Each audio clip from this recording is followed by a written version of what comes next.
Now, Richo, we're going to have a chat to Anne Rushton, who's the minister responsible for all of this. I could spend 3 minutes wasting our time about did Stuart Roberts say the wrong thing about a cyber hack? Yes, he did. But let's talk about here. We're very used to that curve. We're seeing maximum demand on welfare, unprecedented demand on welfare. People have to realise they have to be patient. They can't serve everyone at once. No, I was Minister for Social Security, and I remember what it was like going into some of the offices. And, the Centrelink offices do it pretty tough anyway. A lot of people there, people come in there desperate. I mean, it's not an easy life for them. And so I hope everybody just gives them a bit of an extra thought tomorrow and the day after, because they are really dealing with the heat here. And when you've got the heat on you, you just need a bit of a break. So I hope people understand the pressure under which these people are working and just step back that little bit and give them room to breathe. It really has exposed, hasn't it, Rowan, about how many people live paycheck to paycheck. Now, we can have conversations about, smashed avocado lifestyles and, champagne lifestyles, beer budgets, as my dad would say, all the rest of it. But for millions of workers, that's what's been automatically exposed.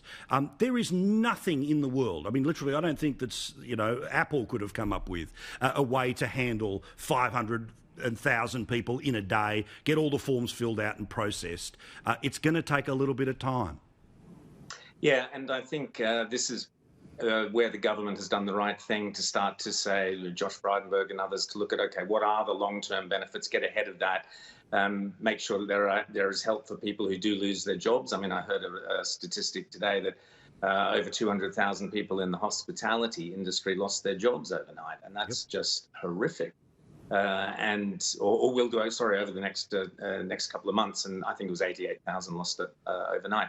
These are just horrific figures. So the government's got to put in place those processes that they're now talking about, helping people access their superannuation, rents. There's an organisation that's trying to stop rent being paid. There's these sorts of measures are really critical, because we're basically asking all of society to take a big, deep breath and hold their breath for a month or maybe 2 months.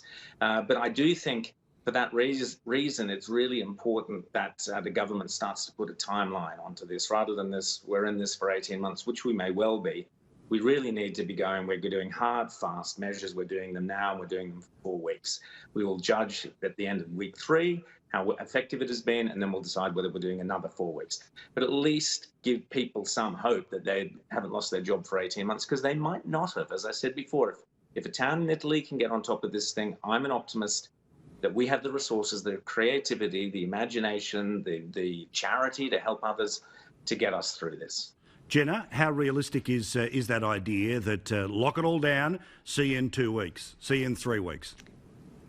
Yeah, look, I've been speaking to a number of doctors specifically over here in Perth, such as the president of the AMA, Andrew Miller, and then even today I had someone on the podcast, Dr.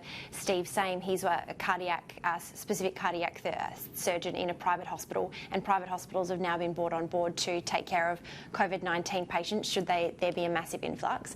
And they're saying, look, 2 weeks, to shut everything down for 2 weeks, because this is a health crisis first and foremost.